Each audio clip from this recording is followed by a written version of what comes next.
চোখের হেফাজত করার একমাত্র উপায় হলো চোখকে অবনত করা, অর্থাৎ যেখানে চোখ ফেললে আমি গুনাহ থেকে বাঁচতে পারবো না সেখানে চোখ ফেলা যাবে না। ফেসবুকের যে পেজে, যে গ্রুপে, যে আইডিতে খারাপ জিনিস আসে, বেপর্দা নারীর ছবি আসে, সেগুলো দিকে তাকাও, সেগুলোকে আনফলো করতে হবে। এটা হলো নিজেকে নিয়ন্ত্রণ করা। আল্লাহ বলেছেন কুল্লিল মুমিনিনা ইয়াগুদ্দু মিন আবসারিহিম ওয়া ইয়াহফাযু ফুরুজাহুম। হে রাসূল, আপনি ঈমানদার পুরুষদেরকে বলে দিন তারা যেন তাদের চোখগুলোকে নিয়ন্ত্রণ করে, দৃষ্টিকে নিয়ন্ত্রণ করে, অবনত করে এবং তাদের ইজ্জতকে, সম্ভ্রমকে, লজ্জাস্থানকে হেফাজত করে।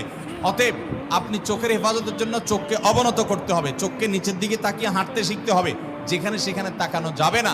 আপনি জানেন যে আপনার কলেজে গেলে, আপনার ইউনিভার্সিটিতে গেলে, আপনি অমুক বাজারে গেলে, অমুক জায়গা গেলে চোখের গুনাহ হয়, তাহলে আগে থেকে নিয়ন্ত্রণ করার ট্রেনিং নেন, প্রতিজ্ঞা করে নিজেকে নিয়ন্ত্রণ করেন এবং অবনত রাখেন। নিচের দিকে তাকিয়ে তাকিয়ে যথাসম্ভব আপনি নিজের চোখকে, দৃষ্টিকে হেফাজত করার চেষ্টাটা করেন।